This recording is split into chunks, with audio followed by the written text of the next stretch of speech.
Hello दोस्तों, आप सभी का हमारे YouTube channel Veeri math class पर स्वागत है। आज का हमारा टॉपिक रहेगा फंडामेंटल राइट्स, मूल अधिकार। इससे पहले हमने इस पर एक वीडियो बना दिया है, अनुच्छेद 13 तक हमने आपको बता दिया था। आज हम उससे आगे पढ़ते हैं, ठीक है। तो हमारे संविधान द्वारा व्यक्तियों को जो 6 मूल अधिकार दिए गए हैं, आज हम वो चीज पढ़ेंगे। तो हमारा पहला जो मूल अधिकार है वो कौन सा मूल अधिकार है? समानता का अधिकार। पहला कौन सा है हमारा? समानता का अधिकार। वो कहां से कहां तक है? वो अनुच्छेद 14 से 18 तक इसके बारे में हमारे संविधान में वर्णन किया गया है। दूसरा है हमारा स्वतंत्रता का अधिकार। इसके बारे में अनुच्छेद 19 से 22 तक बताया गया है। तीसरा है हमारा शोषण के विरुद्ध अधिकार। इसमें 23 से 24 तक बताया गया है। फिर अगला है हमारा धर्म की स्वतंत्रता का अधिकार। ये हमें अनुच्छेद 25 से 28 तक बताया गया है। अगला हमारा संस्कृति एवं शिक्षा संबंधी अधिकार। ये हमें अनुच्छेद 29 और 30 में इसके बारे में जानकारी दी गई है। और हमारा छठवां है संवैधानिक उपचारों का अधिकार। इसके बारे में हमें अनुच्छेद 32 में बताया गया है, ठीक है। ये हमारे 6 मूल अधिकार हैं। तो हम स्टार्ट करते हैं। आज पहला समानता का अधिकार। कौन सा? हमारा समानता का अधिकार। और उसमें आज हम पढ़ेंगे अनुच्छेद नंबर 14। अनुच्छेद नंबर 14 आर्टिकल 14। तो हमारे आर्टिकल 14 में हमको बताया गया है। तो आर्टिकल 14 का जो हेडिंग है वो क्या है? उसमें बोला गया है विधि के समक्ष समता तथा विधियों का समान संरक्षण। कानून के सामने सभी लोग बराबर होंगे। विधि के समक्ष समता का मतलब क्या होता है? विधि के समक्ष समता, ठीक है। तो विधि के समक्ष समता हो गई, कानून के सामने सभी समान है। और अगला बोला है इसमें विधियों का समान संरक्षण है। इसका मतलब क्या होता है? विधियों का समान संरक्षण का मतलब है कि समान व्यक्ति के साथ समान व्यवहार, असमान व्यक्ति के साथ असमान व्यवहार। ये दो चीज इसमें बताई गई। अनुच्छेद 14 में हमको दो चीज बताई गई है। एक तो विधि के सामने सभी बराबर रहेंगे और समान व्यक्तियों के साथ समान व्यवहार किया जाएगा और असमान व्यक्तियों के साथ असमान व्यवहार किया जाएगा। ये दो तरह की बातें हमको इसमें बताई गई हैं, ठीक है। तो पहला तो आपकी समझ में आ रहा होगा विधि के समक्ष समता। तो इसका मतलब है कि अगर किसी ने कोई काम किया है, जैसे कि मैंने किसी का मर्डर कर दिया और आपने भी मर्डर कर दिया, या किसी पुलिस इंस्पेक्टर ने मर्डर कर दिया, तो कानून की नजर में हम सब बराबर रहेंगे। कानून की नजर में हम सब बराबर रहेंगे। मैंने जो अपराध किया है वही इंस्पेक्टर को मिलेगा। तो इसमें ये नहीं देखा जाता कि कौन छोटा है, कौन बड़ा है, कौन गरीब है, कौन अमीर है। इस चीज से इसमें संबंध नहीं है। इसका मतलब क्या है कि सभी के साथ समान व्यवहार किया जाएगा। कानून के सामने सभी बराबर है। एक ये बात बोली गई। और दूसरा इसमें फिर क्या आ गया? विधियों का समान संरक्षण। इसमें थोड़ा सा अलग बोला गया है कि समान के साथ समान व्यवहार और असमान के साथ असमान व्यवहार। इसका मतलब क्या है? जैसे मैं हूं और एक विकलांग है, एक विकलांग है और एक मैं हूं, या एक मैं हूं एक बच्चा है, या एक मनुष्य एक स्त्री है। तो इनमें आपस में आप अलग अलग तरीके से व्यवहार कर सकते हो। स्त्री के साथ अलग व्यवहार कर सकते हो, पुरुष के साथ अलग व्यवहार कर सकते हो। विकलांग के लिए अलग कानून बना सकते हो और जो सक्षम है उसके लिए अलग कानून बना सकते हो। बच्चे के लिए अलग कानून बना सकते हो। तो ये जो दूसरी बात बोली गई है विधियों का समान संरक्षण, इसका मतलब यही है कि समान के साथ मतलब अगर मैं हूं मेरे जैसा कोई दूसरा है तो हमारे भी समान व्यवहार किया जाएगा। विकलांग विकलांग के बीच समान व्यवहार किया जाएगा। स्त्री स्त्री के बीच समान व्यवहार किया जाएगा। तो समान के साथ समान व्यवहार और असमान के साथ असमान व्यवहार, जैसे मेरे और स्त्री के साथ अलग अलग व्यवहार किया जाएगा, ठीक है। ये चीज आपको समझ में आगे होगी। तो ये जो हमारा पहला विधि के समक्ष समता, ये जो प्रावधान है ये हमें कहां से लिया गया है? ब्रिटिश संविधान से। ये जो ब्रिटिश संविधान है उसमें इस तरह की बात बोली गई है कि विधि के समक्ष सभी बराबर होंगे। तो ये क्या हमारा ब्रिटिश मूल का है और ये एक तरह का नकारात्मक है।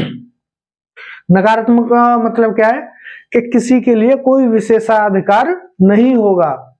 जिसमें नहीं शब्द आ रहा है उसमें क्या हो गया? वो नकारात्मक होगा। किसी के लिए कोई विशेषाधिकार नहीं होगा, विधि के समक्ष सभी समान होंगे। तो ये क्या रहेगा हमारा? इसको बोलेंगे नकारात्मक। तो ये क्वेश्चन ऐसे बनता है कि विधि के समक्ष समता कहाँ के संविधान का मूल है? तो ये क्या है? ब्रिटिश मूल है, ठीक है। ब्रिटिश संविधान का मूल है। और ये कैसी प्रवृत्ति का? ये नकारात्मक प्रवृत्ति का, ठीक है। और ये दूसरा वाला विधियों का समान संरक्षण, ये हमारा अमेरिकी मूल का। ये क्या है हमारा अमेरिकी मूल का। ये क्या है हमारा सकारात्मक। सकारात्मक क्यों है?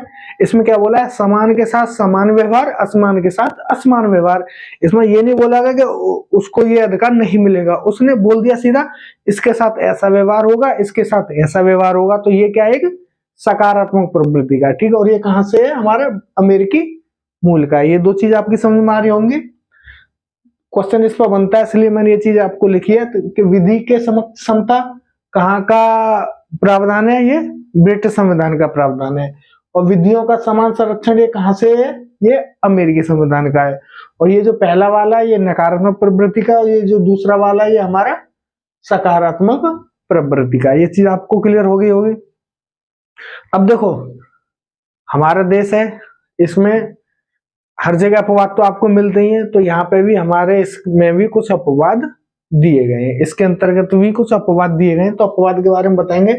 जैसे राष्ट्रपति हो गया, राष्ट्रपति के लिए कुछ विशेष अधिकार रहते हैं जो कि नॉर्मल इंसान के लिए नहीं है। उसी तरीके से राज्यपाल हो गया, हमारी मीडिया हो गई, मीडिया को भी काफी विशेषाधिकार है। वो देखो आपने देखा होगा, आपने सुना होगा कि ये जो हमारी संसद हो गई, विधानसभा हो गई, इसमें जो कार्रवाई होती है, इसमें जो कार्रवाई होती है उसकी सच बातों को मीडिया प्रकाशित कर सकता है, अन्यथा और किसी को इस तरह की छूट नहीं है कि वो संसद या विधानसभा के अंदर जो भी कार्रवाई हो रही है उसको प्रकाशित करे। केवल मीडिया को ही इसको प्रकाशित करने की छूट दी गई है, वो भी उसकी सही बातों को।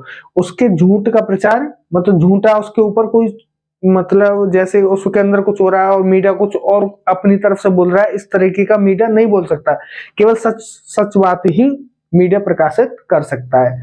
ऐसे राष्ट्रपति राज्यपाल रह गए, इनके खिलाफ कोई कार्रवाई होती है, इनके खिलाफ कोई कार्रवाई होती है तो इनको 2 महीने पहले बताना होता है। नॉर्मल इंसान को ऐसा नहीं, कार्रवाई की तुरंत उसको उठा लेगी पुलिस। तो इनको इस तरीके के विशेषाधिकार दिए गए हैं। उसी तरीके से हमारे संसद और विधानमंडल के जो सदस्य होते हैं उनके लिए भी कुछ विशेषाधिकार दिए गए हैं। विदेशी शासक रहते हैं, राजदूत रहते हैं, जो विदेशी लोग भारत में आते हैं, जैसे किसी देश का राष्ट्रपति हो गया, प्रधानमंत्री हो गया, वहां का राजदूत हो गया। कोई कूटनीतिक व्यक्ति होते हैं, जैसे कि सुरक्षा सलाहकार आ रहा है, रक्षा मंत्री आ रहा है, तो ये कूटनीतिक व्यक्ति हो गए। तो इनके लिए भी काफी छूट दी गई है। संयुक्त राष्ट्र संघ हो गया और संयुक्त राष्ट्र संघ की कुछ एजेंसियां हो गई, तो उनको भी हमारे संविधान में छूट दी गई है।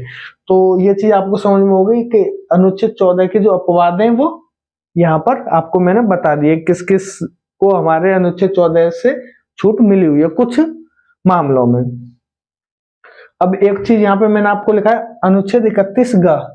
तो इसका मतलब क्या है? अनुच्छेद 31 ग में, हमारे अनुच्छेद 31 ग में बोला गया है कि जहां पर 39 ख और 39 ग, अनुच्छेद 39 ख और अनुच्छेद 39 ग के क्रियान्वयन के लिए, अनुच्छेद 39 ख में क्या बोला गया है? भौतिक संसाधनों का समवितरण। जो भी हमारे देश के भौतिक संसाधन है उनका समान वितरण किया जाएगा। ये नहीं कि किसी को कुछ नहीं मिल रहा है, किसी को बहुत ज्यादा मिल रहा है। तो भौतिक संसाधनों का समान वितरण और धन और ये तो 39 खा हो गया, भौतिक संसाधनों का समान वितरण। 39 ग रह गया हमारा धन और उत्पादन के संसाधनों का संकेंद्रण रोकना। मतलब धन और उत्पादन के जो संसाधन है उनको किसी एक व्यक्ति को नहीं दिया जाएगा, उनका संकेंद्रण नहीं किया जाएगा, उनको भी सभी के लिए उनका यूज हो, इस तरीके के प्रावधान किए जाएंगे। ठीक है, तो 39 ख और 39 ग के संबंध में हमारे 41 ग में बोला गया है कि जहां पर 39 ख और 39 ग के क्रियान्वयन के लिए कोई नियम या कानून बनाया जाएगा तो वह अनुच्छेद 14 का क्या बोलते हैं, अनुच्छेद 14 को वहां पर ये नहीं बोला जाएगा कि अनुच्छेद 14 का हनन हो रहा है, अनुच्छेद 14 के खिलाफ वो काम किया जा रहा है। इसका मतलब क्या है? जहां पर 31 ग लागू होगा वहां पर अनुच्छेद 14 लागू नहीं होगा, जहां पर अनुच्छेद 31 ग लागू होगा वहां पर अनुच्छेद 14 लागू नहीं होगा। यही चीज इसमें बताई गई है कि अनुच्छेद 31 ग अनुच्छेद 14 का अपवाद है या इसके अपोजिट है, इसका उल्टा है, क्योंकि अनुच्छेद 31 ग लागू होते ही अनुच्छेद 14 वहां पर लागू नहीं होता। ठीक है, 39 का 39 का मैंने आपको बता दिया। और आपको एक और चीज है, जो कानून का शासन, हमारे देश में कानून का शासन है, विधि का शासन है, तो वो किस अनुच्छेद के अंतर्गत आता है? हमारा अनुच्छेद 14 के अंतर्गत ही आता है। आपने देखा होगा अगर क्वेश्चन बनता है कि किस अनुच्छेद में कानून के शासन की व्यवस्था की गई है, किस अनुच्छेद में विधि के शासन की व्यवस्था की गई है, तो वहां पर आपका उत्तर क्या रहेगा? अनुच्छेद 14 रहेगा। ठीक है। आपने एक और चीज देखी होगी, गवर्नमेंट कोई नियम बनाते, जैसे कि गरीबों के लिए 10% आरक्षण दिया था, गरीब सवर्णों के लिए 10% आरक्षण दिया था, तो कुछ लोगों ने ये आवाज उठाई थी कि ये समानता के अधिकार का उल्लंघन है, अनुच्छेद 14 का उल्लंघन है। लेकिन ऐसा नहीं होता, क्योंकि यहाँ पे क्या बोल रहा है? विधियों का समान संरक्षण। इसके अंतर्गत आप जो गरीब तबके के लोग हैं उनके लिए भी कुछ कानून बना सकते हो। वो क्या होता है, इसमें आपको छटनी करनी होती है, एक तरह का क्लासिफिकेशन करना होता है कि ये ऐसा है, ये ऐसा है। आप जब तक उसको अलग नहीं दिखाओगे कि ये इससे अलग है, जैसे गरीब लोग सवर्ण लोगों से अलग हैं, तो आपको क्लासिफिकेशन करना होगा कि सवर्ण यहाँ तक है और यहाँ के पीछे वाले जो गरीब हैं। तो जो क्लासिफिकेशन आप करोगे कि ये गरीब होगा, ये सवर्ण हो गए, तो आप गरीबों के लिए अलग कानून बना सकते हो। तो आपने ये अलग अलग कर दिया कि सवर्ण अलग है, गरीब अलग है, ये समान है, ये असमान है, तो इसके लिए अलग व्यवहार किया जाएगा, इसके लिए अलग व्यवहार किया जाएगा। आपको इसका एक और एग्जाम्पल दे देता, जैसे कोई एग्जाम होता है, आपने वहां क्लासिफिकेशन कर दिया कि 160 क्वेश्चन है जैसे किसी एग्जाम पेपर में, और आपने मेरिट रोक दी 120 पे, तो आपने क्या कर दिया, 120 के ऊपर वाले अलग कर दिए और 120 के नीचे वाले अलग कर दिए। तो आपने इनका क्लासिफिकेशन कर दिया कि 120 के ऊपर वाले पास होंगे, 120 के नीचे वाले फेल होंगे। तो आपको यहाँ पे इसमें क्या क्लासिफिकेशन करना होता है, क्लासिफिकेशन जरूरी है आपको ये बताने के लिए कि यहाँ से आगे के अलग है और यहाँ से अलग अलग वाले हैं। ठीक है, तभी तो समान के साथ समान व्यवहार, असमान के साथ असमान व्यवहार। 120 के ऊपर के आपने एक कैटेगरी में रख दिए, 120 के नीचे के आपने एक कैटेगरी में रख दिए, ये इधर समान हो गए, इनके अनुसार ये असमान हो गए, तो इनके साथ अलग व्यवहार होगा और 120 के नीचे वालों के साथ अलग व्यवहार होगा। ये सब चीज हमारे अनुच्छेद 14 के अंतर्गत ही आती है। आज के वीडियो में हमारा इतना ही। अगर आपको वीडियो अच्छा लगता है तो वीडियो को शेयर करें, हमारे चैनल को सब्सक्राइब करें तथा बेल आइकन दबा दें, जिससे कि जो भी वीडियो हम डालें उसका नोटिफिकेशन आपको मिल जाए। और आपसे हम यही उम्मीद करेंगे, इतनी मेहनत करके आपके लिए वीडियो हम लेके आते हैं, तो आप हमारे चैनल को जरूर सब्सक्राइब करें। धन्यवाद। जय हिंद।